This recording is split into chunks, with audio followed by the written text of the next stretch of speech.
तो 7.5 देखेंगे कैसे, ये किसी को कोई कंफ्यूजन है? अगर कंफ्यूजन है तो अपनी अपनी कुंडली लोग निकाल लें और उसमें समझ लें कि शनि का गोचर किस भाव में होगा या किस राशि में होगा, तो 7.5 शुरू होगी। सर गोचर का कैसे पता लगता है? वो तो इन जनरल आ जाता है, इन राशियों पे 7.5 चल रही है। चल रही है। तो अब गोचर का कैसे पता चलेगा? गोचर का पता देखिए, गोचर का पता या तो पंचांग से चलेगा, या आज पहले के जमाने में सिर्फ पंचांग से चलता था, आज के जमाने में इंटरनेट से भी चल जाता है। या आप देखेंगे कि अगर आप कुंडली बना लें, जैसे जिन जिन के पास सॉफ्टवेयर है, मान लीजिए फोन में अगर एस्ट्रोसेज भी सॉफ्टवेयर है, तो कुंडली बना लें तो पता चल जाएगा कि शनि अभी किस राशि में है, गुरु किस राशि में है, तो इससे पता चल जाएगा। तो यही गोचर है। तो आकाश में ग्रह की अभी वर्तमान स्थिति है, जो वर्तमान स्थिति है वही ग्रह का गोचर है। तो अब इसको पता लगाने का सिर्फ एक तरीका हम लोगों के पास, शास्त्रीय तरीका यही है, जो पंचांग से पता चलता है, और कोई उसका उपाय नहीं है। पंचांग में हर दिन की डिग्री दी हुई होती है सुबह 5:30 बजे की, कि आज फलाने ग्रह इस राशि में इतने डिग्री पर हैं। फिर कल सुबह 5:30 बजे का होगा कि कल इतनी डिग्री पर होंगे। ठीक है। अब सूर्य का गोचर क्या होता है? सूर्य का गोचर एक राशि में 1 महीने का होता है। बुध का, शुक्र का गोचर भी 1 महीने का होता है। मंगल का गोचर 45 दिन का होता है। गुरु का गोचर 1 साल का होता है एक राशि में। मतलब गुरु जिस राशि में आए तो वहां पर वो 1 साल तक 12 महीने से 13 महीने तक रहेंगे। तो 1 साल मतलब एकदम ऐसा नहीं कि 365 दिन हुआ और वो चले गए, उसमें थोड़ा सा 12 महीने से 13 महीने तक का डिफरेंस होता है। मतलब ऑन एन एवरेज वो 1 साल का होता है। शनि का गोचर 2.5 साल का होता है एक राशि में। राहु केतु का 18 महीने का होता है। तो अब बड़े ग्रह का जो गोचर है वो तो हम समझ गए कि भाई आ गए तो अब निश्चिंत हो जाइए। शनि आ गए तो 2.5 साल के लिए आप निश्चिंत हो जाइए कि भाई इनको मकर राशि में ही रहना है, 2.5 साल के बाद ही वो कहीं पे जाएंगे। अब उस बीच में क्या हो रहा है कि उनका प्रोग्रेशन हो रहा है, उनकी डिग्री बढ़ते जा रही है। अब 8वीं राशि से अब मैं जैसे एक कोई भी कुंडली में शेयर करके समझाने की कोशिश करता हूं।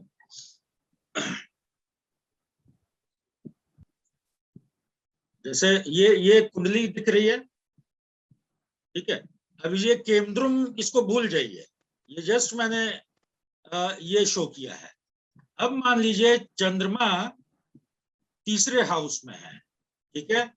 चंद्रमा तीसरे हाउस में है, तो तीसरे हाउस में आने के लिए क्या करना होगा? उनको पहले दूसरे से गुजरना होगा। ठीक। ये पूरी कुंडली कितने डिग्री की है? ये पूरी कुंडली 360 डिग्री की है। एक हाउस 30 डिग्री का है। अब हम लोग बात कर रहे हैं कि दूसरे में जब चंद्रमा आए होंगे तो पहले को क्रॉस किए होंगे। अब पहले को क्रॉस करने का मतलब है जो हाउस 30 डिग्री का है, तो जब उसके 30 डिग्री पे पहुंच गए होंगे, जब आप अपनी सीमा को लांघ जाएंगे तभी आप दूसरे के घर में पहुंचेंगे। ठीक है। या जब अपने बाउंड्री वाल को आप क्रॉस करेंगे तो आप सड़क पे पहुंच जाएंगे। तो पहले हाउस को जब चंद्रमा ने क्रॉस किया तो यहां पर आए, वो सेकंड हाउस में पहुंचे। अब सेकंड हाउस में पहुंचे तो कितने डिग्री पे पहुंचे? 0 डिग्री पे आए, उसके शुरू में आए। फिर उसमें धीरे धीरे चलते रहेंगे तो क्या होगा? वो 0 से 5, 7, 10, 12, 15, 20, 25, 28, 29, फिर 30 डिग्री पे पहुंचेंगे तो उस उस घर, वो पूरा घर कवर हो गया, अब वो पहुंच जाएंगे तीसरे घर में। ठीक है, तो ऐसे ही हर ग्रह का, इसी को गोचर बोलते हैं। तो हर ग्रह का गोचर होते रहता है, मतलब हर ग्रह चलते रहते हैं। अब चंद्रमा चूंकि सबसे फास्ट मूविंग प्लैनेट है, तो वो जल्दी जल्दी चलते हैं। शनि सबसे स्लो चलने वाले प्लैनेट हैं, तो वो धीरे धीरे चलते हैं। सूर्य, अब देखिए सूर्य क्या होता है, साल जो हम लोगों का होता है 365 दिन का, 360 दिन का होता है, 365 दिन का होता है। तो सूर्य एक राशि में 30 दिन तक रहते हैं, मतलब एक दिन में वो 1 डिग्री चलते हैं, तो 30 दिन में 30 डिग्री कवर किए। अब जैसे हम लोग मनाते हैं, मकर संक्रांति मनाते हैं। ठीक है, तो मकर संक्रांति क्या है भाई, सूर्य मकर राशि में प्रवेश किए, सूर्य मकर राशि में प्रवेश किए तो मकर संक्रांति हो गई। वैसे ही 12 संक्रांति होती है, क्योंकि सूर्य हर 12 भाव में जाएंगे। अब वैशाखी जो होती है, वैशाखी जो अप्रैल में होता है, उस समय क्या होता है, उस समय सूर्य मेष राशि में जाते हैं। हालांकि उसको मेष संक्रांति नाम से प्रचलित नहीं है, लेकिन वो मेष संक्रांति है। उस समय सूर्य मेष राशि में जाते हैं, मतलब उच्च के हो जाते हैं। मेष के बाद अप्रैल में मेष में गए, उसके बाद 14 या 15 को वो फिर चले जाएंगे वृष में चले जाएंगे, फिर 14-15 जुलाई को मिथुन में चले जाएंगे। ऐसे करके आप गिनिएगा तो फिर 14-15 जनवरी जो होगा वहां पर वो मकर में पहुंच जाएंगे।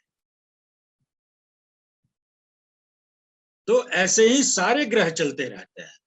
अब या तो हम एस्ट्रोनॉमर हों तो ग्रहों की गति को समझ सकें, या हम ऋषियों की तरह दृष्टा हों तो समझ सकें, या हम उन पुस्तकों का सहारा लें या उन यंत्रों का सहारा लें जहां इनको बताया गया हो कि भाई ये ग्रहों की गति ऐसे ऐसे चल रही है। ठीक है, तो उसको बताने के लिए क्लासिकल वे में जो जो सदियों से चला रहा है जो चीज, वो पंचांग है। तो पंचांग में ग्रहों की गति दी रहती है, ग्रहों की स्थिति दी रहती है, कितने डिग्री के हैं, किस राशि में हैं, किस गति से चल रहे हैं। बेसिक में आप लोगों को याद होगा, हम लोगों ने 8 प्रकार की गति का जिक्र किया था, जिसमें मार्गी होता है जो अपने मार्ग पे चल रहा है, वक्री होता है जो वक्र पीछे चलता हुआ दिख रहा है, अति वक्री होता है, अतिचारी होता है, मंद होता है। तो 8 तरह की गति होती है। तो ये गति जो है, आज के दिन में कौन से ग्रह की क्या गति है, किस स्पीड से चल रहा है, ये भी पंचांग में दिया रहता है।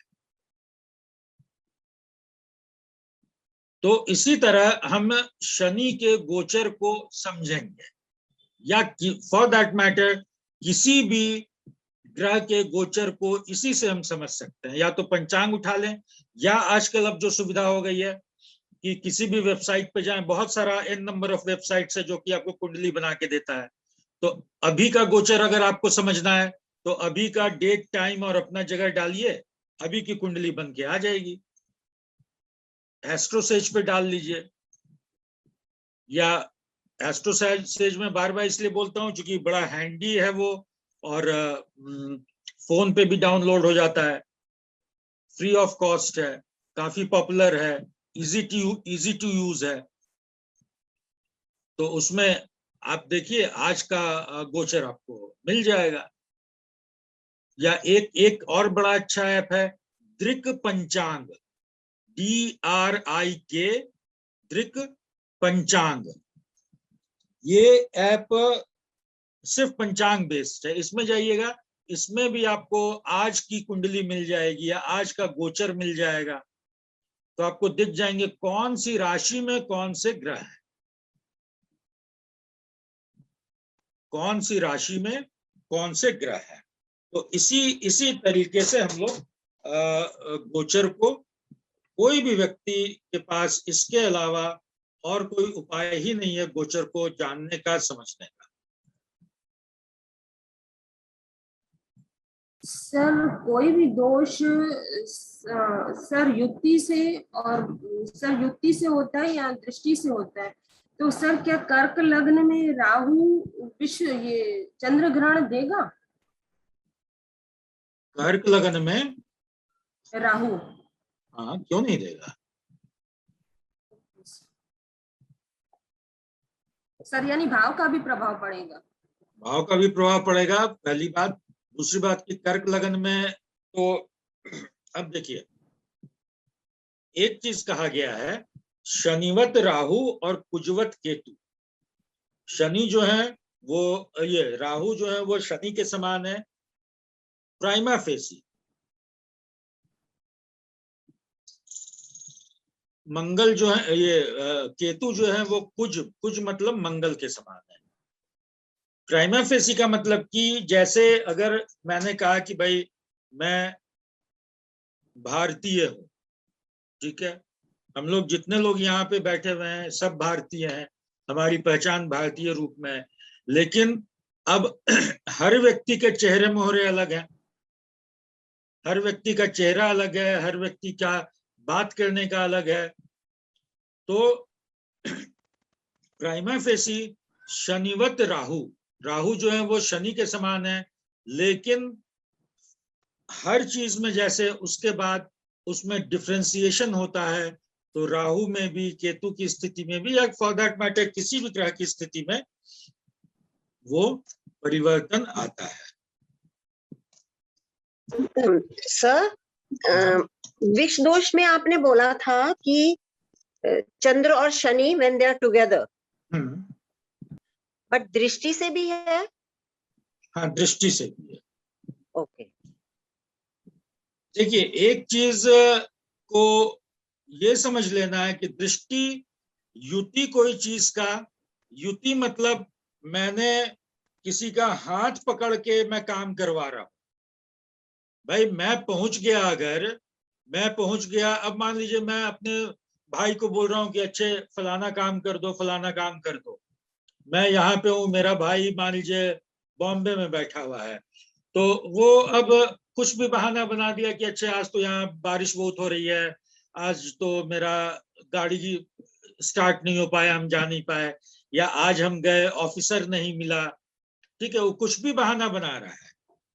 तो यहां से मेरा उतना ज्यादा प्रभाव नहीं है, लेकिन अगर हम बॉम्बे पहुंच गए तब तो उसके पास कोई ऑप्शन ही नहीं है, उसको तो मेरे साथ वो काम कराने जाना ही पड़ेगा। तो दृष्टि और युति को इसी तरह समझे कि युति जितना सबल होता है, सबल मतलब कि जितना पावरफुल होता है, तो दृष्टि में उतना वो पावर नहीं होता है। एक और क्वेश्चन सर, सूर्य हाँ, बिल्कुल। सूर्य केतु के साथ छठे घर में, तो सूर्य ग्रहण तो है। हाँ, तो आपने बोला था, बताया था कि 1st, 5th, 9th उनका तो बताया था कि how it will effect on the in the 6th house. अब छठे का केतु देखिए, छठे का केतु अच्छा होता है। केतु यहाँ पर ठीक काम करेंगे, लेकिन सूर्य का जो ग्रहण है वो तो अपनी जगह पे रहेगा। ओके।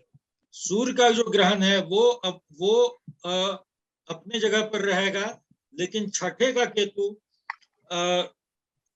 जो भी पाप ग्रह हैं वो बुरे भाव में बेहतर रिजल्ट देते हैं, इन द सेंस कि उनमें निकलने की शक्ति, पाप ग्रह, ये पाप भाव जिसको हम लोग कुंडली का गड्ढा भी बोलते हैं, तो गड्ढे से निकलने की शक्ति ज्यादा होती है। तो इफेक्ट कहाँ करेगा इस टाइम? अगर छठे में आ गया तो how will it effect a person in which part of his life? यहाँ पर जो केतु आएगा तो वो क्या करेगा, वो एक तो आपके और सूर्य और केतु। छठा हाउस क्या है? छठा हाउस पेट का हाउस है, छठा हाउस आपका पाचन तंत्र का हाउस है। तो ये आपके एक तो डाइजेस्टिव सिस्टम को प्रॉब्लमेटिक करेगा, ठीक है। सूर्य भी पित्त प्रकृति का है और केतु भी पित्त प्रकृति का है। तो दोनों एक तो डाइजेस्टिव सिस्टम को पेट में पित्त क्रिएट करेंगे, और पेट की समस्या, पेट का प्रॉब्लम जो है वो कई सारी बीमारियों को जन्म देता है, ठीक है। Yeah. दूसरा चीज कि यहाँ पर ये आपके विश्लेषण का भाव भी है, छठा हाउस आपके विश्लेषण का भाव है। तो यहाँ पर व्यक्ति को बहुत ज्यादा सोचने वाला बनाएंगे, और इतना बनाएंगे कि और सोच का और बीमारी का बहुत ज्यादा संबंध है। सोच का और बीमारी का बहुत ज्यादा संबंध है। बहुत बार आप देखिएगा कि जो व्यक्ति बहुत सोचता है, लगातार सोच में, इसलिए बोला जाता है कि चिंता जो है, चिंता चिता समान है। चिंता और चिंतन दोनों में अंतर है। चिंता क्या होता है? चिंता की बहुत बार अनवांटेड चीज पर आप सोचते रहते हैं, सोचते रहते हैं, सोचते रहते हैं, जिसका कि कोई फल नहीं निकलने वाला है, शायद आपको भी पता है। अब मान लीजिए जीवन में कोई घटना दुर्घटना हो गई, तो अब उसमें आप फंसे हुए हैं, उसमें सोच रहे हैं। एक हुआ चिंतन। चिंतन मतलब, चिंतन एक तरह का मंथन होता है, जहां जैसे आप दूध को मथते हैं या दही को मथते हैं, तो उससे आप मक्खन निकालते हैं। तो चिंता और चिंतन शब्द एक ही है, जैसे उदासी और उदासीनता। वैसे चिंता और चिंतन बहुत मिलता जुलता शब्द है, लेकिन दोनों के इफेक्ट में बहुत ज्यादा अंतर है। जब आप चिंतन करते हैं तो आप दार्शनिक बनते हैं। जब आप चिंता करते हैं तो आप अपने मन को, अपने शरीर को, अपनी बुद्धि को आप अपव्यय करते हैं। अपव्यय मतलब उसका खराब तरह से उसको बिताते हैं, और धीरे धीरे अपने स्वास्थ्य को अल्टीमेटली आप खराब करते हैं। तो इट्स क्लियर द पर्सन जिसका कुंडली में देख रहे हैं उनको थायराइड प्रॉब्लम है, तो thyroid is also related to digestion, so affected that way. Thyroid in the sense, thyroid जो है, मेटाबॉलिज्म, जो भी हार्मोनल प्रॉब्लम होता है ना, जो भी हार्मोन सिक्रीशंस है, वो शुक्र से भी रिलेटेड है। हार्मोन सिक्रीशन शुक्र से रिलेटेड है, नंबर 1। थायराइड आपके मेंटल स्टेट को बहुत अफेक्ट करता है। मानसिक अवसाद, जिसको डिप्रेशन बोलते हैं, डिप्रेशन, एंजाइटी, इस तरह की चीजें थायराइड बहुत जनरेट करता है। सर मेरा एक क्वेश्चन है जी। सर, मंगलवत केतु बोलते हैं, तो केतु जी का और मंगल देव का उनका रिलेशन कैसा है? और गुरुदेव केतु के चेले बोलते हैं, तो क्या इसमें मुझे थोड़ा कंफ्यूजन है। क्या कंफ्यूजन है बताइए? गुरुदेव राहु को छोड़ के गुरुदेव के चेले सब हैं। Okay okay. हर ग्रह गुरु की गुरु का आदर करता है, या वो शनि हो या वो मंगल हो। अब मंगल को क्या चाहिए? मंगल की जो भी राशि होती है, उसमें हम लोगों ने बात की थी मेष राशि और वृश्चिक राशि। इसको बहुत हाई एनर्जी होता है, लेकिन इस एनर्जी को क्या चाहिए? इस एनर्जी को प्रॉपर गाइडेंस चाहिए। गाइडेंस मतलब गुरु चाहिए, नंबर 1। मंगल सेनापति है, लेकिन सेनापति कभी अपने युद्ध नहीं लड़ता है। सेनापति क्या होता है? यस बॉस होता है। उसको राजा बोलेगा कि जाओ आज से लड़ाई शुरू, तो वो लड़ाई करने लगेगा। मंगल हनुमान जी हैं और राम जी सूर्य हैं। हनुमान जी राम जी के भक्त हैं, वो उनके चरणों में है। हनुमान जी अपना अस्तित्व, खुद का अस्तित्व बिना राम जी के बिल्कुल भी नहीं मानते हैं। तो मंगल को एक प्रॉपर गाइड चाहिए, एक गाइडेंस चाहिए। मंगल को एक गाइड चाहिए, एक गाइडेंस चाहिए जो कि उसको सही दिशा दिखा सके और जीवन के सही मार्ग पर ले जा सके। ठीक है। अब केतु जो है, केतु मोक्ष का प्लैनेट है। केतु मोक्ष का प्लैनेट कहा गया है, केतु संन्यास के प्लैनेट कहे गए हैं। लेकिन केतु को सिर तो है नहीं। केतु की इच्छा है लेकिन केतु को सिर है नहीं, केतु सोच सकते नहीं है। अब सोचने के लिए किसी को संन्यास अगर लेना है, किसी को अगर वैराग्य लेना है, किसी को ज्ञान की खोज करनी है, किसी को मोक्ष की तरफ जाना है, तो इसके लिए आपको चीजों को समझना होगा। इसके लिए आपको जीवन में ज्ञान को लाना होगा, और ज्ञान के कारक गुरु है। अब गुरु चंद्रमा के साथ क्या बनाए? गुरु चंद्रमा के साथ क्या बनाए? कौन सा योग बनाते हैं वो? गज केसरी योग बनाते हैं। गज केसरी। गज केसरी। गुरु कौन है? गुरु जब राजा के दरबार में पहुंचते हैं तो राजा भी उठ के खड़ा हो जाता है। गुरु भी सात्विक ग्रह है, सूर्य भी सात्विक ग्रह है। ठीक है। तो राजा भी उठ के खड़ा हो जाता है जब गुरु वहां पहुंचते हैं। तो जब राजा ही सम्मान कर रहा है तो बाकी ग्रह तो सम्मान करेंगे ही करेंगे। तो गुरु का सम्मान हर ग्रह करता है, हर ग्रह करते हैं सिवाय राहु के। राहु इसलिए क्योंकि राहु राक्षस प्रवृत्ति का है। हालांकि अगर आप देखिएगा तो राहु का जो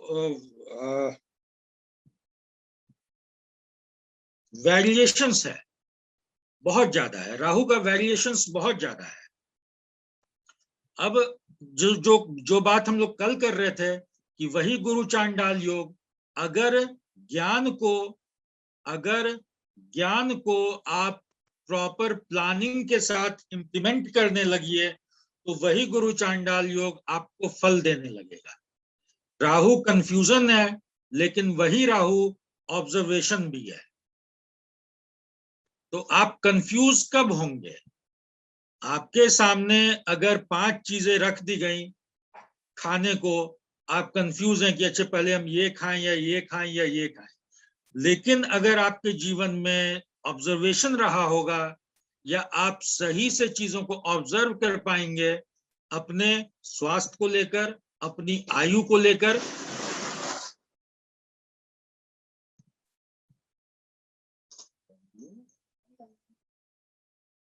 अपने स्वास्थ्य को लेकर, अपनी आयु को लेकर और समय को लेकर कि किस समय आपको खाना है।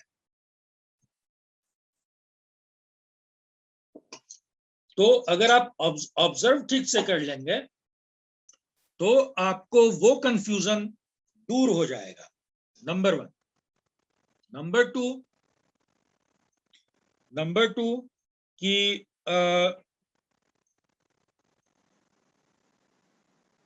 हो सकता है तब भी आप उन 5 चीज में वो ग्रहण करें जो आपके स्वास्थ्य के लिए उचित नहीं हो, ये भी हो सकता है, या उस समय के लिए उचित नहीं हो, ये भी हो सकता है।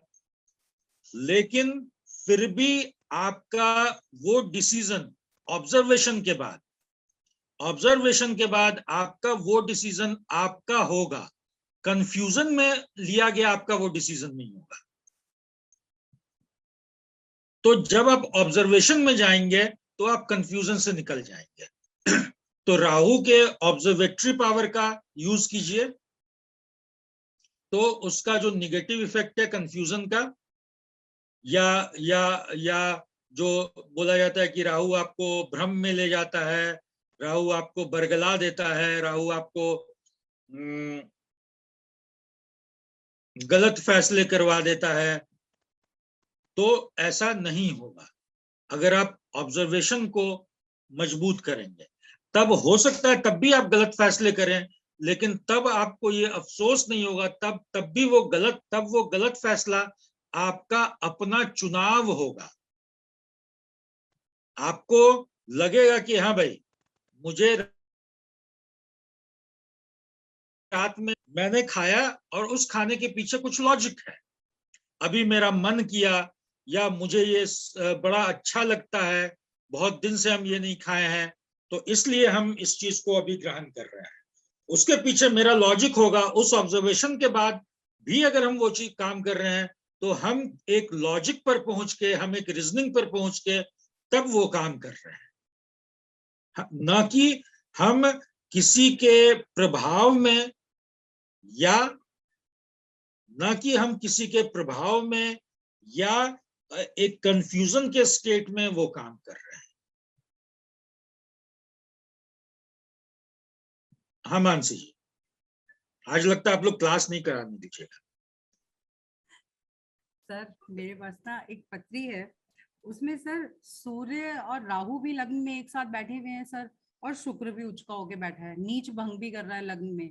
तो सर आप लगन में सूर्य और राहु भी एक साथ बैठे हैं। ठीक है, लगन कौन सा है? सर मीन लग्न है सर। मीन लगन है, ठीक है। मीन लग्न है सर। और तो इसमें नीच कौन सा हो रहा है? बुध नीच हो गए सर। बुध भी लगन में है। हाँ जी सर। और शुक्र भी बैठे हैं, तो शुक्र नीच भंग भी कर रहे हैं। शुक्र नीच भंग कर रहे हैं, ठीक है। सर ऐसे में ये लग्न कैसा कहलवाएगा? और सर एक चीज और है कि 7th हाउस से सर एक्सचेंज भी है, गुरु केतु भी 7th हाउस में बैठे हैं। गुरु और केतु 7th हाउस में बैठे हैं सर, ठीक है। तो सर एक्सचेंज भी है।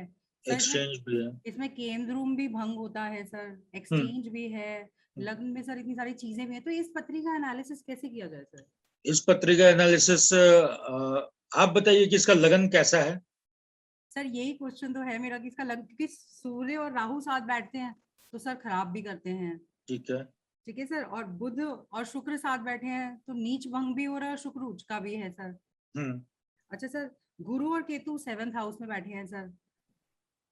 मतलब 1 2 3 4 5 6 प्लैनेट इसी एक्सिस पे हैं। हाँ जी सर। हाँ जी। और सर फिर लग्न से सर एक्सचेंज भी है 7th हाउस का, बुध और गुरु का एक्सचेंज भी है सर। तो सर तो ये जो भी व्यक्ति है, जिनकी भी कुंडली है, ये आदमी जीवन में पहली बात तो कि जहां पर कई सारे ग्रह बैठ जाते हैं, तो वहां पर कंफ्यूजन क्रिएट होता है। तो एक तो राहु और सूर्य जब बैठे, तो सूर्य क्या है, 1st हाउस के कारक भी हैं, ठीक है। और सूर्य यहाँ पर क्या है, किस भाव के स्वामी है? सर छठे भाव के स्वामी है, छठे भाव के, ठीक है। तो छठा लॉर्ड आपके आ गया लगन पर, ठीक है। तो ये व्यक्ति एक तो बहुत सोचने वाला होगा, बहुत विश्लेषण करने वाला होगा, और स्वास्थ्य को लेकर बहुत अच्छा स्वास्थ्य इसका नहीं होगा अगर मोटा मोटी हम लोग देखें तो। चूंकि 6th हाउस का लॉर्ड लगन पे आ गया, सूर्य स्वास्थ्य के कारक हैं, सूर्य राहु केतु एक्सिस में फंस गया, ठीक है। अब इसके ये आदमी बड़ा हवाई सोचता होगा, प्लानिंग इसके बहुत बड़े होते होंगे कि मैं ये भी कर लूं, मैं वो भी कर लूं, मैं वो भी कर लूं, प्लानिंग इसके बहुत बड़े होते होंगे। गुरु भी राहु केतु एक्सिस पर आ गया। एक तो लगन में राहु केतु एक्सिस का होना अच्छा नहीं है। नंबर 2, लग्नेश का भी राहु केतु एक्सिस में आ जाना अच्छा नहीं है। नंबर 3, लग्नेश जो गए, लग्नेश कहाँ गए? अपनी शत्रु राशि में चले गए। लग्नेश शत्रु राशि में चले गए, प्लस अब शत्रु राशि में जाने के बाद, हालांकि लग्नेश को केंद्र अधिपति दोष नहीं लगता है, लग्नेश को केंद्र अधिपति दोष नहीं लगता है, लेकिन बुध को यहाँ 2 चीजें हुई। एक तो केंद्र अधिपति दोष लगा, दूसरा बुध नीच का हो गया। अब सारे चीजों को एक एक करके कागज पे लिखना शुरू कीजिए और फिर उसको एनालाइज करना शुरू कीजिए कि किसका क्या असर है। बुध यहाँ पर दिग्बली भी हो गए, हम्म, बुध दिग्बली हो गए, लेकिन क्या राहु के साथ बैठे बुध, राहु के साथ बैठे नीच के और केंद्राधिपति दोष के बुध क्या दिग्बल का फल देंगे? नंबर 1। नहीं देंगे। नंबर टू उसका नीच भंग भी हो रहा है। तो नीच भंग होना बड़ी अच्छी स्थिति होती है, लेकिन नीच भंग होने के बाद भी वो बुध राहु केतु एक्सिस में फंसना बुध का अच्छा, किसी भी ग्रह का अच्छा नहीं होता है। अब यहाँ पे बुध आदित्य योग भी बना, सूर्य और बुध साथ बैठे। बुध का, लेकिन सूर्य भी कमजोर और बुध भी कमजोर। तो जितनी परिस्थितियां बन रही हैं, ठीक है, इसके अलावा भी बाकी 3 प्लैनेट होंगे, वो किसी हाउस के लॉर्ड होंगे, कहीं बैठे हुए होंगे। सर तो मंगल उच्च का है 11th हाँ, हाउस में।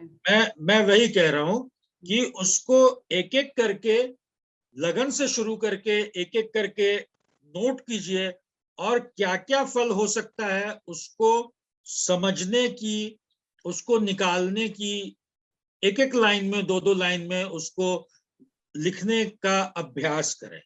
ये सबसे अच्छा तरीका है कुंडली की एनालिसिस को सीखने का। पहला तो हम लिख लिए कि भाई लगन में, लगन क्या पाप प्रभाव है? तो हाँ, लगन पाप प्रभाव है।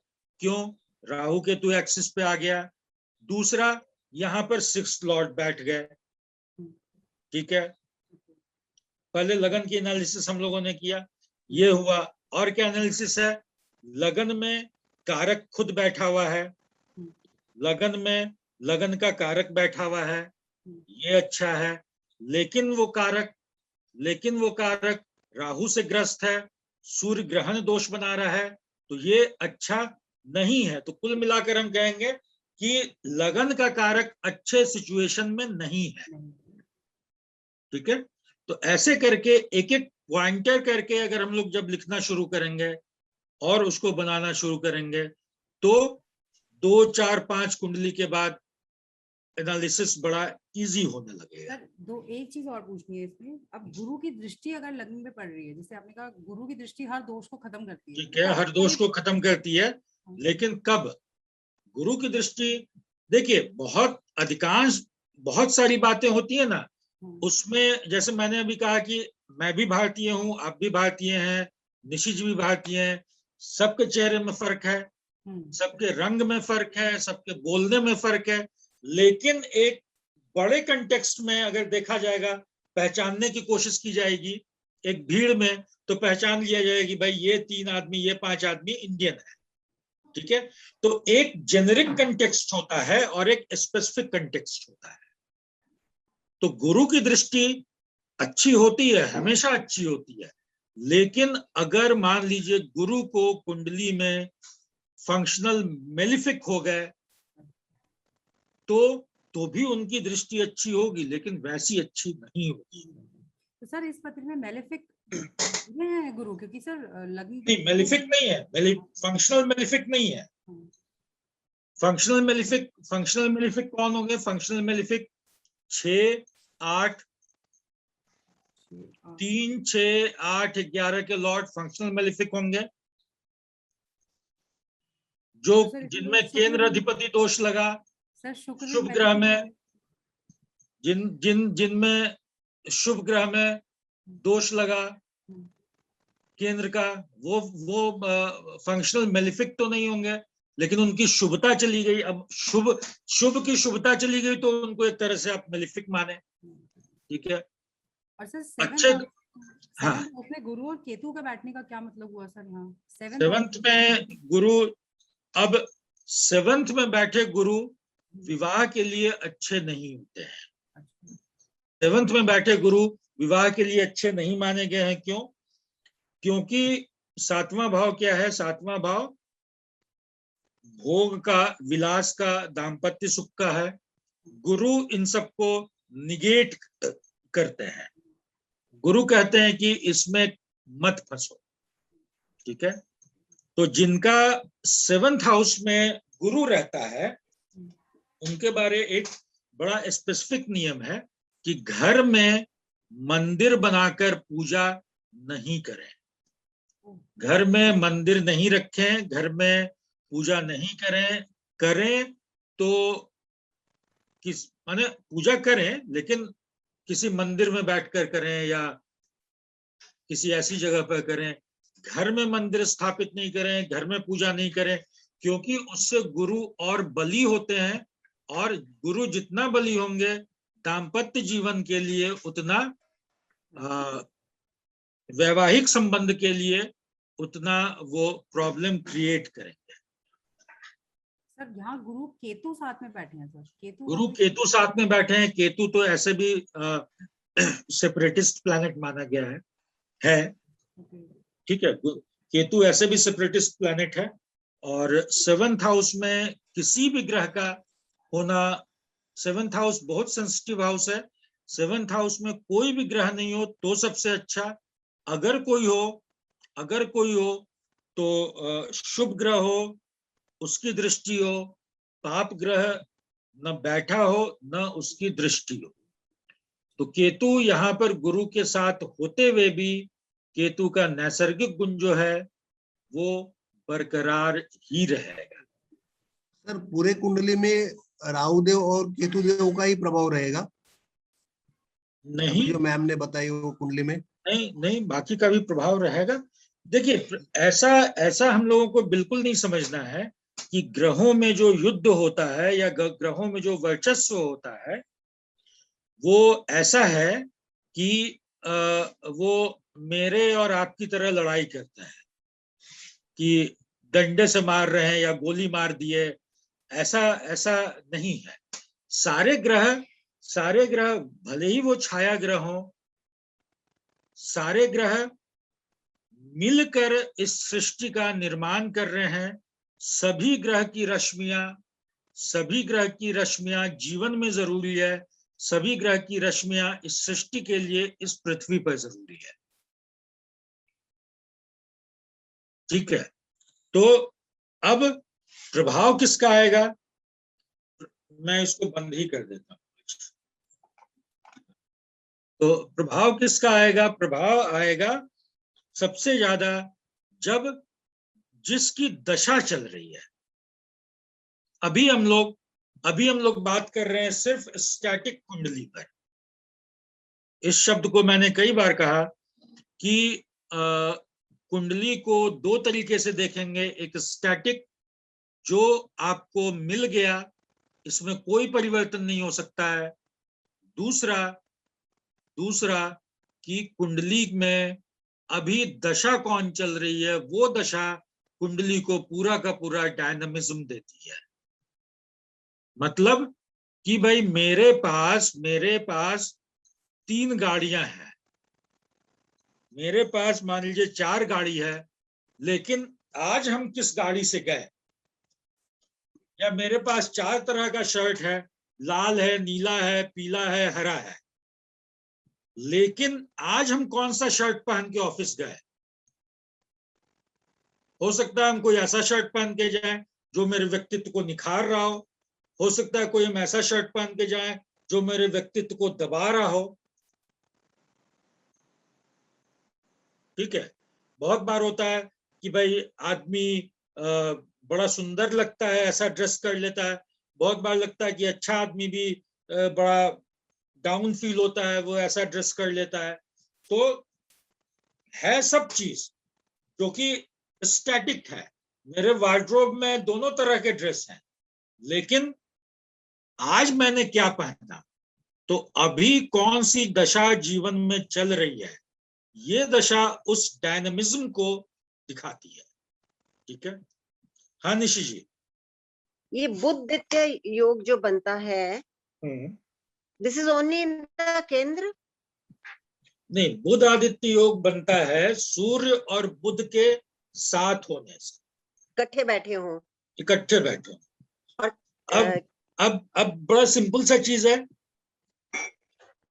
कि अगर दोनों अच्छी स्थिति में होंगे तो बड़ा अच्छा होगा, या एक मान लीजिए दोनों में से कोई एक उच्च का है, मित्र राशि में है, अब एक चीज को बड़ा जेनरिक समझना है, जो कुछ चीजों का फॉर्मूला है उसको बड़ा हमेशा हर स्थिति में याद रखना है कि कोई भी ग्रह अगर डिग्निफाइड है, डिग्निफाइड मतलब उच्च का है, स्वराशि का है, मित्र का है, अति मित्र की राशि में है तो बड़ा अच्छा है। अगर वो शत्रु की राशि में है, अति शत्रु की राशि में है, नीच राशि में है तो अच्छा नहीं है। जब उसका मन अच्छा है, एक तो ये हो गया। दूसरा फॉर्मूला कि जिसके पास जो होता है वही वो देता है, जिसके पास जो होता है वही वो देता है। जब उसका मन प्रसन्न होगा तो वो प्रसन्नता से देगा, जब मन अप्रसन्न होगा तब वो नहीं दे पाएगा, जब अपने ही दुखी होगा तो वो नहीं दे पाएगा। ठीक है। तीसरी चीज, पहला हो गया कि उसकी डिग्निटी क्या है, कैसी है, सम्मानित अवस्था में है, असम्मानित अवस्था में है। नंबर 2, सम्मानित अवस्था में होगा तो दूसरे को भी सम्मान देगा, असम्मानित अवस्था में होगा तो दूसरे को भी सम्मान नहीं देगा या असम्मान ही देगा। तीसरी चीज कि कुंडली में उसका फंक्शनल रोल क्या है, उसको भूमिका क्या मिली है, कुंडली में उसको भूमिका क्या मिली है। अब नैसर्गिक रूप से मान लीजिए, नैसर्गिक रूप से तो वो आदमी बड़ा अच्छा है, लेकिन उसको भूमिका दे दी गई कि भाई तुम्हारी भूमिका है कि तुम जल्लाद का काम करोगे, जेल में जो जल्लाद होता है उसका काम करोगे। तो अब उस कुंडली के लिए तो वो जल्लाद हो गया, भले ही वो अंदर से बहुत अच्छा इंसान है, भले ही वो बहुत ज्ञानी है, बहुत अच्छा इंसान है, लेकिन उस कुंडली में उसकी भूमिका जल्लाद की हो गई। अब कोई बहुत बुरा आदमी है, उसकी भूमिका क्या हो गई, उसको बोल दिया कि भाई आप इस घर की, भले ही वो चोर है लेकिन आपने क्या किया, उसको बोला कि आपको इस घर की रक्षा करनी है, आप इस घर के गार्ड हैं। अब वो भूमिका उसके साथ टैग हो गई, उसको वही काम करना है, भले ही वो अंदर से चोर हो, भले ही वो अंदर से खराब हो, भले ही वो अंदर से खुद लुटेरा हो, लेकिन अब वो ऐसा काम नहीं कर सकता है क्योंकि उसको घर का गार्ड बना दिया गया है। तो फंक्शनल रोल जो होता है, functional role is very very important किसी भी कुंडली में। और जो भी योग बन रहा है, अब मान लीजिए मैंने ये तो देख लिया कि भाई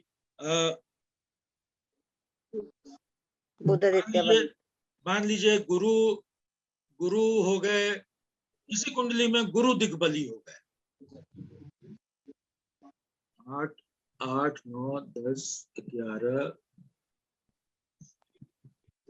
वृष लगन में, हाँ वृष में शुक्र के दोनों लगन में आप देखिएगा कि गुरु की बड़ी खराब स्थिति होती है।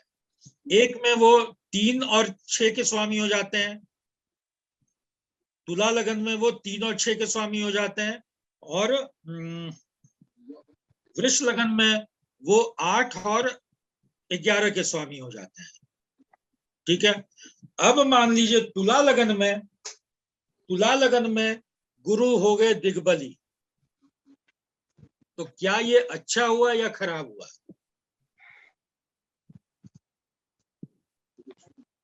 जिनको पाप का रोल मिला है, उनका कमजोर होना ही बेहतर माना गया है। अब ये त्रिशडाय के स्वामी हो गए, ये बहुत पापी ग्रह हो गए, गुरु तुला लगन में। ठीक है। अब ये हो गए बलि, तो पाप व्यक्ति का बलवान होना अच्छा नहीं माना गया है। तो फंक्शनल रोल, अब मान लीजिए मैं गुरु को हम देखते ही समझ गए कि भाई ये तो गुरु दिग्बली है, तो बड़ा प्रसन्न हो गए, लेकिन लगन को जानना is very very very important कि उसको रोल क्या मिला, उसको रोल क्या मिला।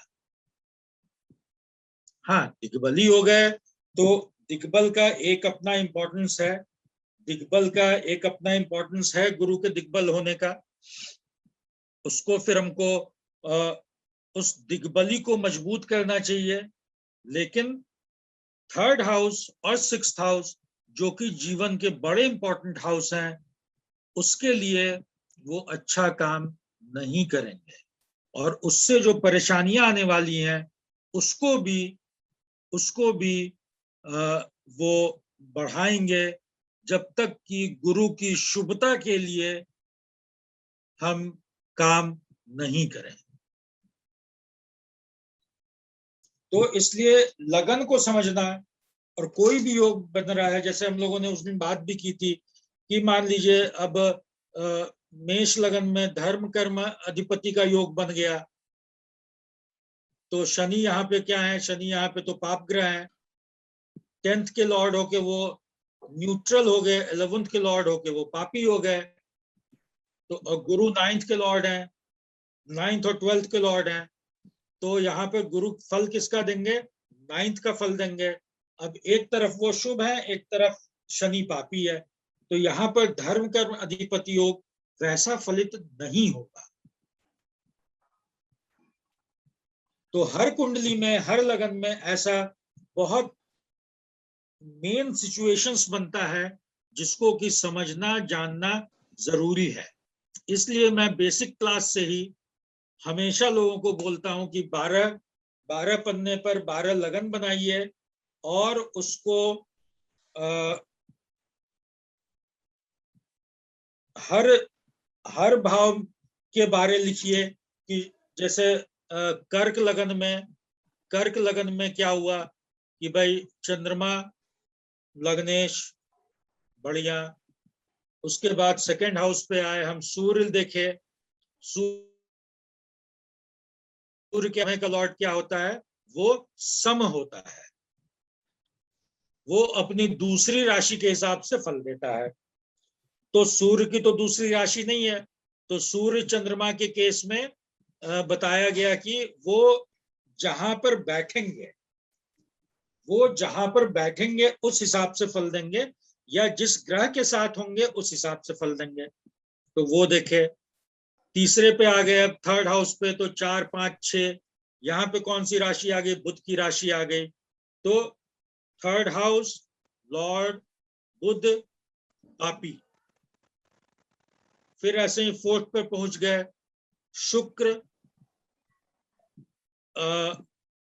फोर्थ हाउस स्वामी शुक्र, यहां पर वो क्या हुआ, उसको केंद्राधिपति दोष लग गया। मतलब वो, और केंद्र का स्वामी होने के चलते वो उन्होंने अपना ये खो दिया, अपना शुभत्व छोड़ दिया। तो वो क्या हो गए, वो सम हो गए, शुभत्व छोड़ दिया। तो ऐसे ही हर भाव पर हम गए। अब मान लीजिए मैंने देखा कि शुक्र का एक जगह मैंने लिखा शुक्र न्यूट्रल हो गए, फोर्थ हाउस के हिसाब से वो न्यूट्रल हो गए। अब शुक्र की दूसरी राशि कहां पड़ी, शुक्र की दूसरी राशि पड़ी 11th हाउस में। शुक्र की दूसरी राशि पड़ी 11th हाउस में। अब as a 11th house Lord क्या हुए, शुक्र पापी हो गए। तो एक जगह सम और दूसरे जगह पापी, तो दोनों को मिलाएंगे तो क्या हो गया, न्यूट्रल प्लस पापी मिलाएंगे तो पापी हो गए।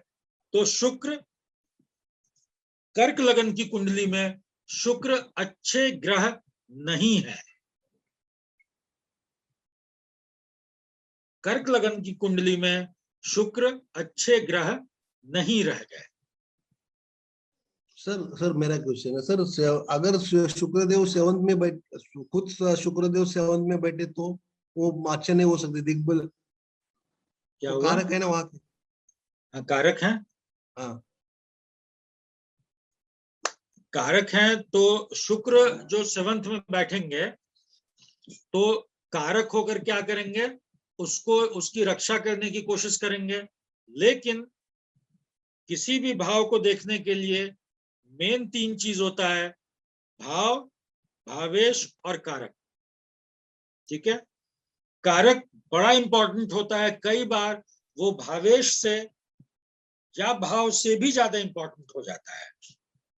अब ऐसे में एक फॉर्मूला आता है, कारको भाव नाशाय। कारक अगर अपने भाव में बैठता है तो जीव सुख में कमी करता है। क्यों ऐसा कहा गया? ऐसा इसलिए कहा गया कि अगर एक भी पाप प्रभाव आ गया तो 2 चीज तो आपके चले गए, भाव चला गया और कारक चला गया। अब मान लीजिए 7th हाउस में, 7th हाउस खाली है। एक बात मैं कहता हूं, शुक्र मान लीजिए 9th में बैठे हुए हैं, अभी हम लगन उगन की बात नहीं कर रहे हैं, ठीक है। और 7th हाउस पर पाप प्रभाव है, 7th हाउस पर पाप प्रभाव है, ठीक है। तो कम से कम कारक शुक्र तो बचा हुआ है। अब मान लीजिए शुक्र भी यहां हो जाता है और एक भी पाप प्रभाव आएगा तो क्या हो गया, भाव भी गया, भाव भी पिट गया और कारक भी पिट गया। तो 3 चीज में 2 चीज पिट गया और कारक जो मोस्ट इंपॉर्टेंट चीज है, जो आपको चीजों को प्रोवाइड करा रहा है, वो पिट गया तो बड़ा मुश्किल है। कई बार हम लोग लंबी यात्रा पर जाते हैं या कहीं जाते हैं, अब तो खैर फैशन बदल गया, अब तो वो कार्ड और क्रेडिट कार्ड और मोबाइल का जमाना आ गया। लेकिन हमको याद है जब हम पटना में पढ़ते थे या जब दरभंगा से दिल्ली आते थे तो पिताजी जो पैसा देते थे वो बोलते थे कि इसको 3-4 जगह डिस्ट्रीब्यूट करके रख लो। कुछ पैसा पॉकेट में रख लो, कुछ एक बैग में रख लो, एक सूटकेस में रख लो, कि मान लो अगर रास्ते में भुलाया, चोरी हुआ, कुछ हुआ तो कुछ तो बचा रहेगा।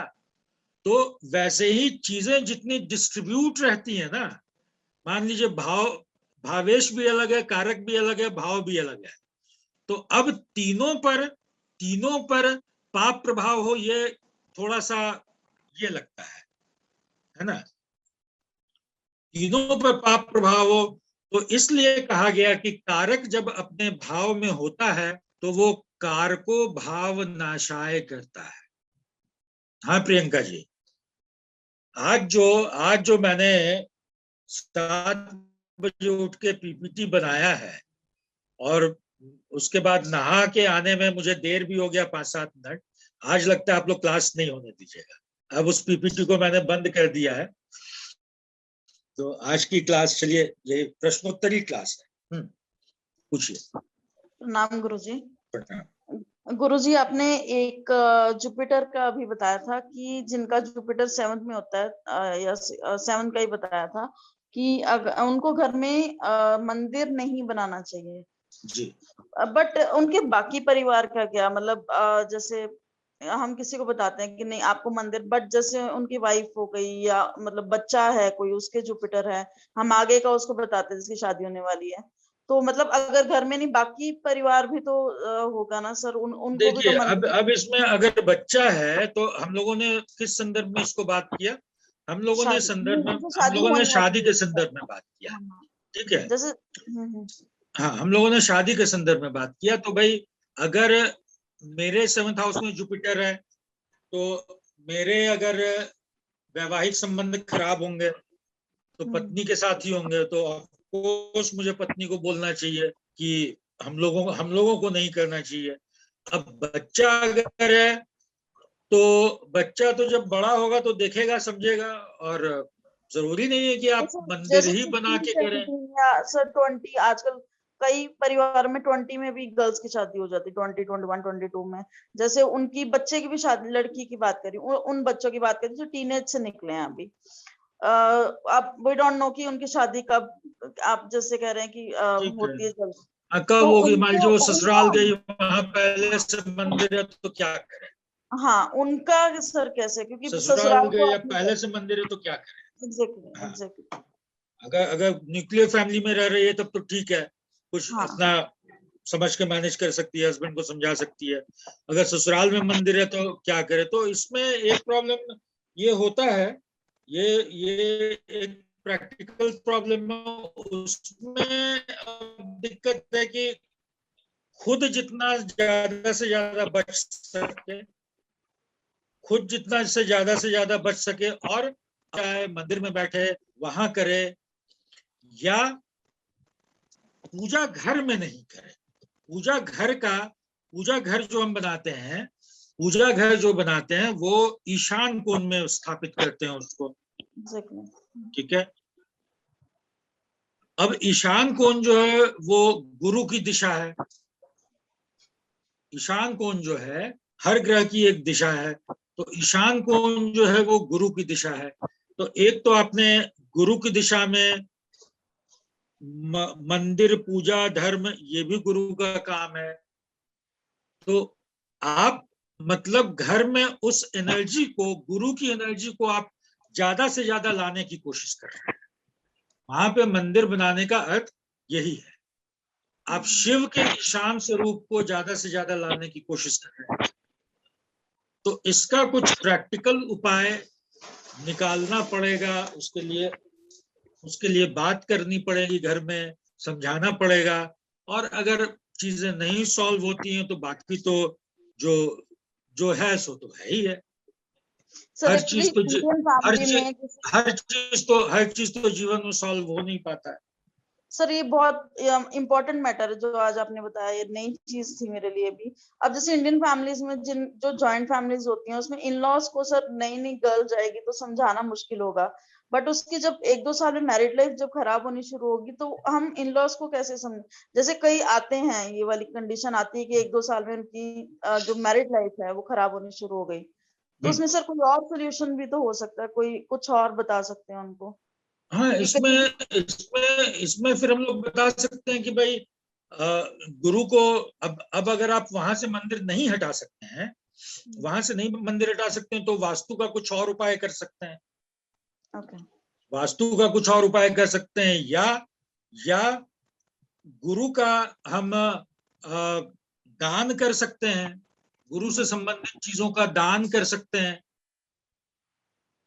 गुरु से प्रार्थना कर सकते हैं, उनके वैदिक मंत्रों का दान, वैदिक मंत्रों का जाप कर सकते हैं, एकाक्षरी मंत्र का जाप कर सकते हैं, उनसे क्षमा प्रार्थना करते हुए। ठीक है। अब रास्ता तो जो प्रैक्टिकल सर्कमस्टांसेस है उसी में से निकालना पड़ेगा, और कोई चारा है सर वही सर, अगर हम किसी को भी ऐसे बोल देंगे आप मंदिर ना बनाओ, सर गर्ल के लिए बहुत मुश्किल हो जाएगा। हाँ, अब अगर मान लीजिए उसका हस्बैंड आता है इस चीज को लेके, या सास ससुर आते हैं इस चीज को लेके, और अगर ऐसा होता है तो वहां पर आप उनको इस चीज को बता सकते हैं, कन्विंस करा सकते हैं, या कन्विंस नहीं भी कराए तो आप कम से कम उस सिचुएशन को बता सकते हैं कि भाई ऐसा ऐसा होता है और ऐसा आपको करना चाहिए। अब करना या नहीं करना ये तो उनकी अपनी मर्जी है। आप जैसे कल ही मेरी बात हो रही थी, उन्होंने कहा कि भाई जैसे मेरे बेटे को किसी ने कोई अंगूठी बताई है, वो नहीं पहनना चाहता है, तो बोले कि अब नहीं पहनना चाहता है तो इसमें तो कोई, भाई तुम्हारा बेटा वो IIT पास आउट है, IIM किए हुए है, बड़ी कंपनी में जॉब कर रहा है, उसको तुम पकड़ के पटक के तो पहना नहीं सकते हो। या तो उसको समझा लो, या अगर जिनसे तुम्हारी बात हुई है उनसे पूछो कि भाई ये नहीं पहन रहा है, इसको बल देने का कोई और उपाय है, तुम लोग कर सकते हो तो वो कर लो। तो आदमी ये होता है ना, option A, option B, option C, option D, तो इसी सबको आदमी एक्सप्लोर करेगा, और जब कोई ऑप्शन नहीं मिलेगा तो फिर छोड़ दीजिए। हमारा आपका काम हमारा आपका काम उनको सही परामर्श देना है, हमारा आपका काम उनको हाथ पकड़ के करवाना नहीं।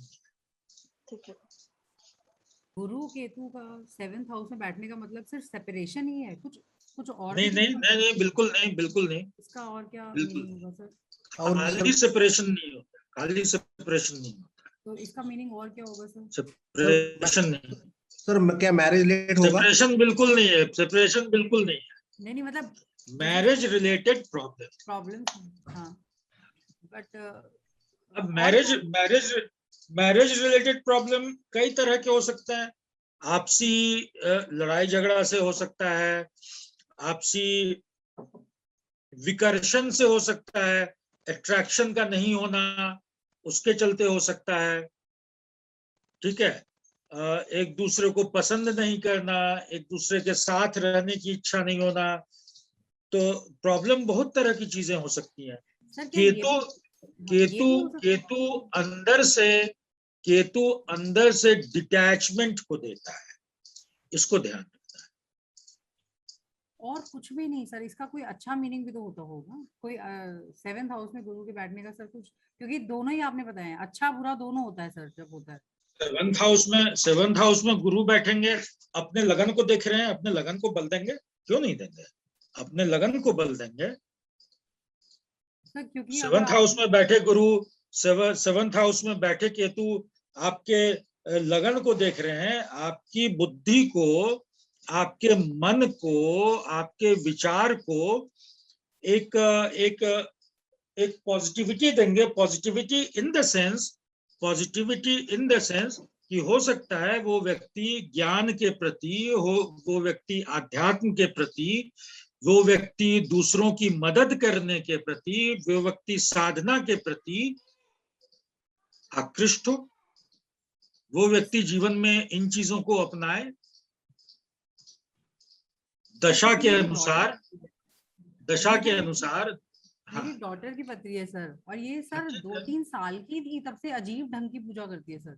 सर जैसे मंदिर है हमारे घर में, बहुत बड़ा ज्वाइंट फैमिली है सर, बहुत बड़ा मंदिर है, और सर तब से ठाकुर जी नहलाना अजीब तरीके की पूजा करती है सर। तो मैं तो इसे अच्छा ही समझती थी कि इसके लिए अच्छा है सर। देखिए, अच्छा और खराब एक तो कुछ होता नहीं है मेरे हिसाब से, अच्छा और खराब एक तो कुछ होता नहीं है।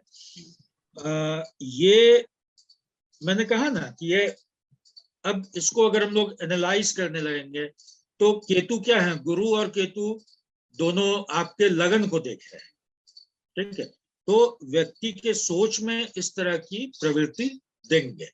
अब सबसे अपरेंटली क्या होता है ना, जो कि नहीं होना चाहिए, सबसे अपरेंटली क्या होता है कि लोग पहले निगेटिव चीजों की तरफ ज्यादा ध्यान जाता है, ठीक है, तो हर चीज का एक पॉजिटिव साइड भी होता है, एक निगेटिव साइड भी होता है। अब 8th हाउस का केतु क्या देता है, केतु आपको इंट्यूशन भी देता है, केतु आपको इंट्यूशन भी देता है, केतु आपको कुजवत केतु कहा गया है ना, तो साधना की शक्ति देता है, बल प्रदान करता है। जो लोग मान लीजिए, जैसे हम लोग सुनते हैं कि भाई कुछ लोग नवरात्रि में 9 दिन तक अपने छाती पर कलश रख के लेटे हुए हैं, या इस तरह की कुछ स्टोरीज आती है, चलती है, तो क्या ये आसान काम है? क्या ये हमको आपको बोल दिया जाए कि भाई आप दिन भर इस कुर्सी पे बैठे रहिए, नहीं बैठ पाएंगे, ठीक है, तो ये आसान काम नहीं है। तो ये शक्ति, ये दृढ़ संकल्प कौन देगा? ये दृढ़ संकल्प 2 ही ग्रह दे सकता है, मंगल और केतु। जिसका मंगल मजबूत होगा, जिसका केतु मजबूत होगा, अच्छा होगा, ठीक है, या मन पर, बुद्धि पर उसका इन्फ्लुएंस होगा, वही ऐसा काम कर सकता है, अदरवाइज नहीं कर सकता है। जिसका मंगल अस्त होगा वो आदमी कहां से करेगा? वो तो बोलेगा हम चले सोने,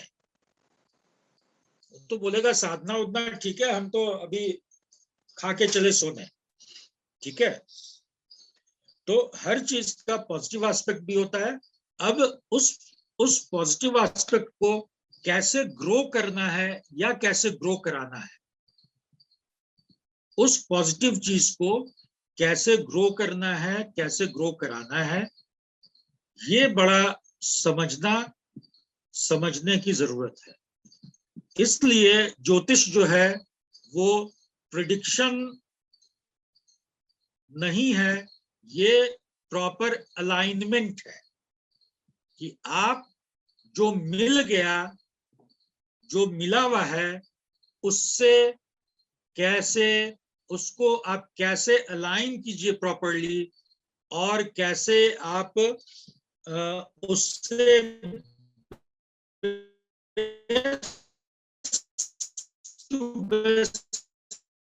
रिजल्ट निकालने की कोशिश कीजिए। वरी हाँ रोहन जी। सर जैसे अगर ग्रह नीच का हो जाए, फॉर एग्जांपल अगर वै भाव का यानी कि जो लॉस का भाव है, अगर उसका ग्रह मतलब उसका ग्रह अगर नीच का हो जाए तो वो अच्छा है? अच्छा, मेरे हिसाब से तो वो अच्छा होगा। हाँ, वो उसको अच्छा 6, 8, 12 का ग्रह के लॉर्ड को बलि नहीं होना चाहिए। 6, 8, 12 के लॉर्ड को या मारक भाव को बलि नहीं होना चाहिए। ठीक है। हाँ विजय जी। सर मेरे पास एक लगन चार्ट है, तो उन्होंने पूछा है कि शादी के बारे में बताओ। तो धनु लग्न है और 7th हाउस में मरक्यूरी की राशि है 3 नंबर। 7th हाउस में जुपिटर गुरुदेव बैठे हैं, और जो मरक्यूरी है का धनु लगन है इनका। धनु लगन है। ठीक है। तो 3rd नंबर राशि 7th हाउस में है। ठीक है। उनके राशि स्वामी बुधदेव 8th हाउस में बैठे हैं। ठीक है। उसके कारक शुक्रदेव 9th हाउस में केतु देव के साथ बैठे हैं। ठीक है। लगन में शनि बैठे हैं। ठीक है। राहु देव की 5वीं दृष्टि 7th हाउस। ये बताइए कि इनकी शादी हो चुकी है ना? नहीं, शादी होने वाली है इनकी। ठीक है, शादी ठीक हो गई है? नहीं होने वाली है। तो उन्होंने मुझे पूछा है कि इनका मैरिटल लाइफ कैसा रहेगा। अच्छा, अब एक चीज आप ये बताइए कि अगर इनको आपने अभी बताया कि मैरिड लाइफ आपका अच्छा है तो क्या असर होगा, और आपने बता दिया मैरिड लाइफ खराब है तो क्या असर होगा? मैं बड़ा प्रैक्टिकल चीज पूछ रहा हूँ। सर ये जजमेंटल हो जाएगा ना? वो ऑन कर दो बेटा। अगर आपने जजमेंटल हो जाएंगे सर ये। अगर आपने, देखिए हमारा काम, हम लोगों का काम काउंसलिंग पार्ट बहुत बड़ा होता है। अब अगर आपने इनको बता दिया कि भाई आपके मैरिड लाइफ में तो ऐसे ऐसे प्रॉब्लम आने वाला है, ठीक है, तो ये आदमी मैरिज में जब भी इंटर करेगा, जब भी इसकी शादी होगी, ये दिमाग में एक शंका लेके, दिमाग में एक आशंका लेके और एक डर लेके इंटर करेगा। तो अगर इसकी शादी 5% खराब होनी थी या 10% खराब होनी थी, तो अब वो 50% पे पहुंच जाएगी। तो बहुत बार ना, अब जैसे आपके पास मान लीजिए कोई आया कि हमको पुत्र संतान होगी कि पुत्री संतान होगी, ठीक है। अब हम लोगों का जो कंसेप्ट है, अभी भी बहुत ज्यादा अधिकांश लोग पुत्र संतान चाहते हैं। अब आपने गणना करके बोल दिया कि भाई पुत्री संतान होगी, ठीक। अब उसकी माँ भी टेंशन में रहेगी 9 महीना, मतलब उसके घर में थोड़ा निगेटिव वातावरण आ जाएगा, ठीक है, उसके घर में थोड़ा निगेटिव वातावरण आ जाएगा। तो अब इस लड़की, अब ये लड़का है लड़की है जो भी है, या तो ये कुंडली मैच कराए, या तो जिससे शादी होने वाली है उससे कुंडली मैच कराए, और देखे कि भाई ये मैचिंग सही हो रहा है या नहीं हो रहा है। ठीक है, ये मैचिंग सही हो रहा है या नहीं हो रहा है। और अगर मानता है या मानती है, जिसकी भी कुंडली है, वो खुद मानता है या उसके माता पिता मानते हैं, अगर मैच हो रहा है तो उसमें इंटर करे, अगर नहीं मैच हो रहा है तो उसमें इंटर नहीं करे। ठीक है, ये जानने का हमको नहीं लगता है कि कोई बहुत मतलब है कि मेरी शादी कैसी होगी आगे। भाई पहले एक आदमी तो मिले जिसके साथ आपको शादी करना है। पहले वो आदमी तो सामने आए, उसके साथ हम देखेंगे ना कि भाई मेरी शादी, अकेले तो हम शादी करेंगे नहीं, इस आदमी, फलाने आदमी के साथ मेरी शादी कैसी होगी। तो कुछ चीजें हमेशा विथ रिस्पेक्ट टू समवन होता है। सर लड़की के पिताजी ने मुझे ऐसा बताया, बोला कि ये लड़की की जो लगन चार्ट है वो मैं शादी कर सकता हूँ मेरी लड़की का, तो मैं क्या बोल सकता हूँ उनको? नहीं, शादी अगर नहीं करेंगे तो क्या उसको, लड़की को जीवन भर घर में कुंवारा बैठा के रखेंगे? नहीं, सिर्फ ये लगन चार्ट से, बाकी कोई जीवन में हाँ, घर में नहीं बैठेगा। मैं भी वही कह रहा हूँ कि उनका अगर सवाल है कि क्या मैं लड़की की शादी कर सकता हूँ, तो लड़की की शादी नहीं करेंगे तो क्या करेंगे ये शादी तो करेंगे, लेकिन ये पर्सन से कर सकता हूँ क्या? किस पर्सन से? जो अभी आपको जो सिचुएशन बताया उस पर्सन से। तो भाई अब लड़की की कुंडली क्या है ये भी तो देखना पड़ेगा। ये तो कुंडली मैचिंग का सवाल है, मैं वही कह रहा हूँ। हाँ, ये कुंडली मैचिंग का सवाल है। ये हमेशा दोनों के साथ कुंडली मैच कराना चाहिए। ओके।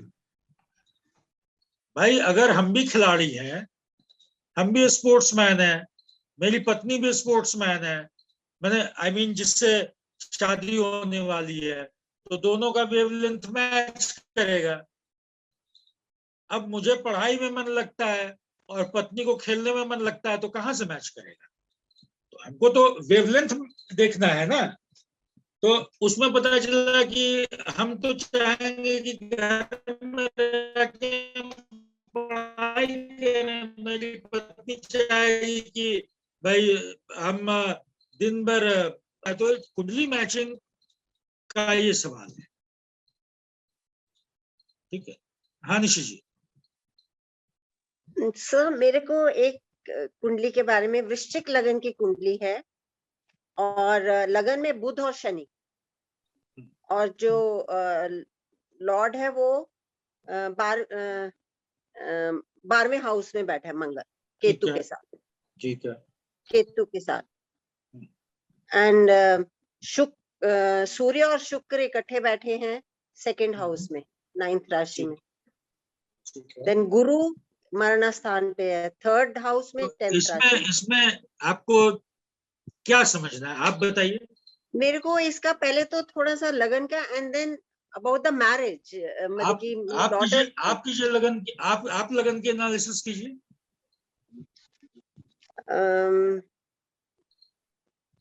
क्या शनि इस कुंडली के लिए बहुत अच्छे प्लैनेट हैं या कैसे प्लैनेट हैं? शनि वैसे तो ठीक है सर, मेरा ख्याल तो वृश्चिक में बैठे हैं, मंगल की राशि में बैठे हैं। ठीक है, तो मंगल के साथ शनि का क्या संबंध है? मित्र है, नो सम है, सम। ठीक है, शत्रु है। शनि मंगल को शत्रु मानते हैं। शनि मंगल को शत्रु मानते हैं, यस। ठीक है, मंगल सम मानते हैं। तो सर अगर ऐसे ये वाला अब देखिए, एक सम मानता है और एक शत्रु मानता है, हाँ ये भी आता है। Then how to take the, हाँ, आई मीन अब मान लीजिए सम को हम लोग मान लीजिए, एक को अच्छा को, मित्र को हमने पॉजिटिव लिया, शत्रु को मैंने निगेटिव लिया। सम क्या हुआ, बीच का 0 हो गया। तो Yes. 0 और निगेटिव क्या होगा, निगेटिव हो गया। 0 और पॉजिटिव, पॉजिटिव हो गया। और पॉजिटिव और नेगेटिव 0 हो गया। ये बेसिक में मैंने ग्राफ बना के मैंने दिया था। सम और मित्र, सम और शत्रु, सम और ये मित्र और शत्रु वो आपस में सम जैसा बिहेव कर रहे हैं। ठीक है। तो यहाँ अच्छा, शत्रु अब एक तो ये हुआ, दूसरा शनि का लॉर्डशिप देखिए क्या है। शनि का लॉर्डशिप देखिए क्या है। तीसरी चीज देखिए, मैं बता रहा हूं, ये आप लोग खुद लिख के कीजिए। तीसरा चीज कि वहां पर बुध बैठे हुए हैं, आपने कहा लगन में बुध बैठे हैं, तो बुध और बुध शनि। क्या हो गए, दिग्बंधी हो गए। Very good. अब बुध का लॉर्डशिप क्या है, बुध अच्छे हैं, बुध 8वें के लॉर्ड है, 11th के लॉर्ड है। क्या इस लगन में बुध अच्छे हैं? नहीं अच्छे हैं। ठीक है। चौथी चीज, 7th हाउस के लॉर्ड कौन हुए? 7th हाउस के लॉर्ड शुक्र हुए। ठीक है। अब शुक्र की क्या स्थिति है? लॉर्ड की as a lord, as a कारक। ठीक है। शुक्र भी बैठे हैं उधर। तो इसको लिखिए, इसको लिखिए। लिखने से 2-4 कुंडली हम लोग अगर लिखेंगे ना, 2-4-5 कुंडली लिख लेंगे तो उसके बाद बड़ा इजी हो जाएगा समझना। तो शुक्र जैसे हम लिखेंगे, शुक्र बैठे हैं 2nd हाउस में। हाँ, शुक्र का पहले लॉर्डशिप देखिए कि शुक्र वृश्चिक लगन की कुंडली में शुक्र शुभ ग्रह है, पापी ग्रह है, सम ग्रह है। ठीक है, पहले इसको देखिए। अब देखिए कि शुक्र बैठ गए कहां पर? 2nd हाउस में, 2nd हाउस में चले गए। ठीक है। अब कौन सी राशि में गए? क्या वो वहां पर अस्त हुए? क्या वो वक्री हुए? धनु में। ठीक है, धनु में गए तो अपने से सम राशि में गए। अब देखिए अपने से कहां गए? एज ए जिस भाव के लॉर्ड आप अभी शुक्र को कंसीडर कर रही हैं, शादी के लिए हम देख रहे हैं, तो हम उसको as a 7th Lord consider कर रहे हैं। ठीक है, एज 7th लॉर्ड कंसीडर कर रहे हैं। तो 7वें भाव से, अपने भाव से वो कहां गए? अपने भाव से 8वें चले गए। अब किसी ग्रह का अपने भाव से 8वें जाना अच्छा हुआ या खराब हुआ, इसको नोट कर लीजिए। तो इसमें ना एक चीज हमेशा देखिए कि ज्यादा चीज पॉजिटिव आ रहा है या निगेटिव आ रहा है। ज्यादा चीज, अब मान लीजिए किसी ग्रह का अपने से 8वें जाना अच्छा नहीं है। ठीक है। अब सूर्य के साथ कहीं वो अस्त तो नहीं है, कहीं वो वक्री तो नहीं है। ठीक है। सूर्य के साथ कारक भी, अब कारक भी संजोग से यहाँ पर लॉर्ड और कारक एक ही है, तो कारक भी अपने भाव से, किस भाव का कारक देख रहे हैं? 8वें का, तो कारक भी अपने से 8वें चला गया। ठीक है।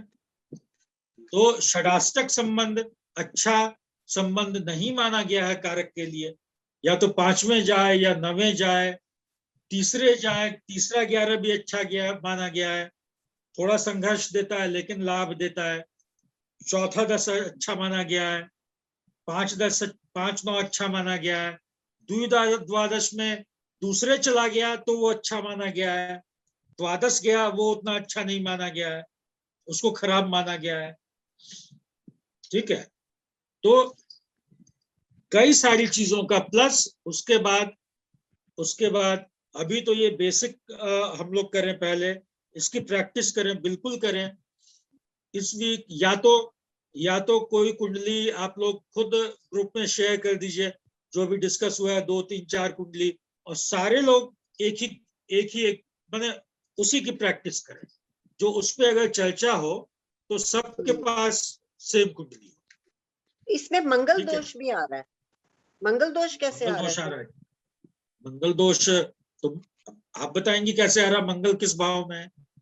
12वें में। मंगल 12वें में मंगल दोष आता है। मंगलिक तो हो गया, ठीक है। हाँ, मंगलिक हो गया। तो केतु के साथ बैठे हैं तो और खराब कर रहे होंगे। हाँ, केतु के साथ बैठे हैं तो उस मंगल दोष को और इनहेंस कर रहे हैं। क्योंकि कई पत्री में फिर मंगल दोष खत्म हो जाता है, लेकिन इसमें एनहांस हो रहा है। हाँ लक्ष्मी जी। सर मेरा क्वेश्चन ये है, जैसा अभी विजय जी ने पूछा कि इस बच्ची की शादी होने वाली, इनके पिता ने पूछा कि मैं करूं कि क्या करूं, तो सर आपने ये आंसर दिया कि उसके लिए गुण मिलान जरूरी है। हाँ। ठीक है सर। तो सर जब हम लोग गुण मिलान करते हैं 36 में से 18, 20, 22, 24, 30 भी मिल जाते हैं, लेकिन उसके बाद भी शादियां सक्सेस नहीं होती हैं, इसके पीछे गुण मिलान रीजन क्या कैसे? है? गुण मिलान एक फैक्टर है, गुण मिलान सिर्फ एक फैक्टर है। गुण मिलान के अलावा और भी कई सारी चीज, मेरा खुद 18 गुण मिलता है, मेरा खुद 18 गुण मिलता है, मेरी शादी अच्छी चल रही है। सर तो कहने लड़ाई का झगड़े मतलब होते हैं, मुझे बर्तन भी धोना पड़ता है, झाड़ू भी लगाना पड़ता है, लेकिन शादी अच्छी चल रही है। सर तो उसके लिए हम लोगों को किन घरों को एनालिसिस करना होगा? क्योंकि देखिए अगर किसी पंडित जी के यहाँ जाते हैं गुण मिलान के लिए, तो वो तो गुण मिलान करके देते हैं, लेकिन अंदर की जो चीजें होती हैं वो पॉसिबल नहीं हो पाती हैं, वो लोग नहीं बताते हैं, उसके बाद शादियां सक्सेस नहीं हो पाती हैं। एक तो सबसे पहले व्यक्ति के स्वभाव को समझिए। एक तो सर सबसे पहले अदर बंदे के स्वभाव को हम लोग कैसे समझेंगे? वो तो कुंडली से, कुंडली का। ठीक। कुंडली से। दूसरा कि जैसे निशी जी ने अभी कहा कि मांगलिक दोष है, तो एक दोष मांगलिक दोष के समान ही होता है, उसको पाप साम्य बोलते हैं। मतलब जैसे मान लीजिए किसी के 4th हाउस में मंगल है, तो मांगलिक दोष हो गया। अब कहा जाएगा कि भाई मांगलिक दोष वाले की शादी मांगलिक दोष वाले से ही होनी चाहिए, ठीक है। अब दूसरा वहां पर आता है कि अगर मंगल के जगह पर कोई दूसरा पाप ग्रह ठीक उसी भाव में है, तो इसको बोलते हैं पाप साम्य। मतलब वो दूसरा पाप ग्रह भी उस मंगल दोष को खत्म करता है। तो इसके अलावा और कई सारी चीजें होती हैं। गुण मिलान तो एक चीज है जो कि आप किसी भी सॉफ्टवेयर पर डालिएगा ना तो वो बड़ा आ जाएगा, लेकिन व्यक्ति के स्वभाव को समझिए। सबसे पहले व्यक्ति के स्वभाव को समझिए कि व्यक्ति का स्वभाव है कैसा, पहले व्यक्ति का स्वभाव कैसा और दूसरे व्यक्ति का स्वभाव कैसा है, क्या। अच्छा, अब इसमें जो है कुछ चीजें बड़ा इंपॉर्टेंट रोल अदा करती हैं कि हमारा सोचने का तरीका। शादी में लड़ाई क्यों होती है? सबसे ज्यादा लड़ाई जो होता है या सबसे बड़ा कारण जो होता है सिर्फ मेंटल मिसमैच होता है, और कोई रीजन मुझे तो ऐसा बड़ा नहीं दिखता है। उसके बाद रीजन होता है जो कि इकोनॉमिकल सिचुएशन के चलते होता है। तीसरा जो फिजिकल मिसमैच होता है उसको हम लोग कई बार मेंटल मिसमैच के पहले भी रख सकते हैं, उसके बाद भी रख सकते हैं। सर आपने जितनी भी चीजें बताई हम मानते हैं इन बातों को, लेकिन पहले भी शादियां होती थी और ये प्रॉब्लम्स पहले भी होती थी, लेकिन वो शादियां सक्सेस होती थी। आज तक अगर रिकॉर्ड देखा जाए तो 90 से पहले का ऐसा रिकॉर्ड आया नहीं जो 90 के बाद पहले का क्यों रिकॉर्ड सक्सेस होती थी मैं बता रहा हूँ। पहले सक्सेस क्यों होती थी? पहले आपके पास इमोशनल आउटलेट के बहुत सारे साधन होते थे। पहले आप ज्वाइंट फैमिली, इमोशनल आउटलेट के आपके साधन होते थे, ठीक है।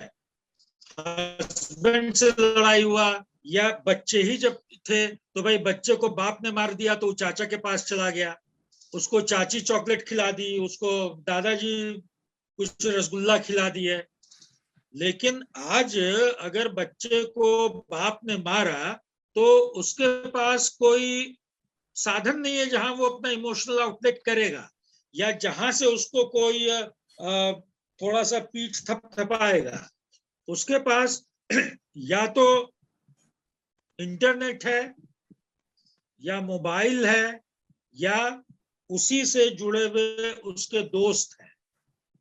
अब जब वो इंटरनेट पे गया तो वहां ज्ञान की अगाध दुनिया है। वहां उसको क्या दिखेगा, क्या मिलेगा, उस डिस्टर्ब्ड इमोशनल सिचुएशन में उस पर क्या असर पड़ेगा कहना बड़ा मुश्किल है। तो आज हमारे पास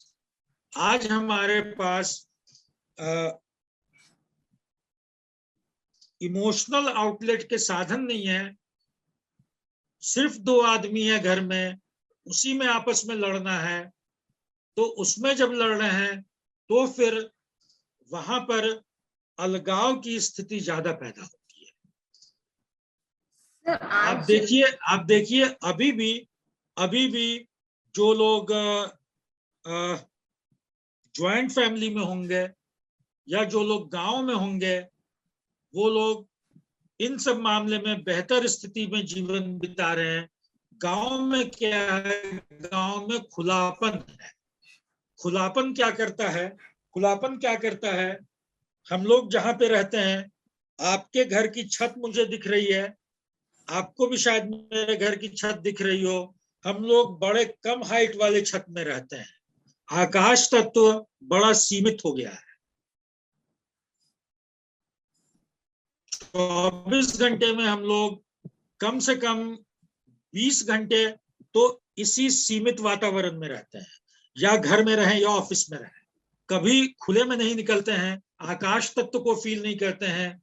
आकाश तत्व आपके मन को, आपके विचार को, आपकी संवेदनाओं को एक खुलापन देता है, एक उसमें विस्तृति देता है, जहां पर आप सब चीजों को अपने मन से, आत्मा से, बुद्धि से, विचार से निकाल पाते हैं। यहाँ आप नहीं निकाल पाते हैं। ये आकाश तत्व का कम होना, ये भी एक बहुत बहुत बहुत बड़ा रीजन है।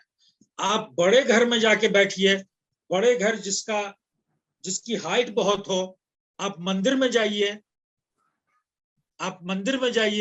वहां आपको एकदम डिफरेंट फीलिंग आएगी। आप जंगल में चले जाइए, आप खुले मैदान में बैठिए, एकदम डिफरेंट फीलिंग होगी। आप घर में रहिए, आपको हमेशा दिमाग में एक प्रेशर नजर आएगा। घर से निकल के आप मंदिर में बैठिए, लगेगा कि वो प्रेशर रिलीज हो गया। आकाश तत्व की कमी संबंधों को बिगाड़ने का एक बहुत बड़ा रीजन है। आप जीवन में आकाश तत्व को लाइए, आप जीवन में खुले में बैठना शुरू कीजिए नियम से ज्यादा। देखिए आपके संबंध बेहतर होने शुरू होंगे। जो भी व्यक्ति है, बड़ा सिंपल सा उपाय है। बताइए। अब हम लोग आज की क्लास यहीं पे रोकते हैं। कल हम लोग अगले शनिवार को मिलते हैं, और हम लोग 7:30 जिसपे विष दोष का ग्रहण लग गया आज के दिन, ठीक है, तो उसको हम लोग कंटिन्यू करेंगे। लेकिन आज की क्लास बहुत अच्छी रही, आप लोगों को भी शायद पसंद आई होगी। तो ऐसा क्वेश्चन का क्लास होना बीच बीच में जरूरी है। बहुत सारे मन में बातें रहती हैं, लेकिन इस एक वीक में आप लोग 4, 5, 6 कुंडली जरूर ग्रुप पे शेयर कर दीजिए, और सारे लोग उस पर लिख के प्रैक्टिस कीजिए। उस पर हम लोग चर्चा करेंगे। मेरे नजर में भी रहेगा तो मैं भी एक बार देख लूंगा और उसको समझ लूंगा। ठीक है, चलिए, धन्यवाद। अगले शनिवार को हम लोग मिलते हैं।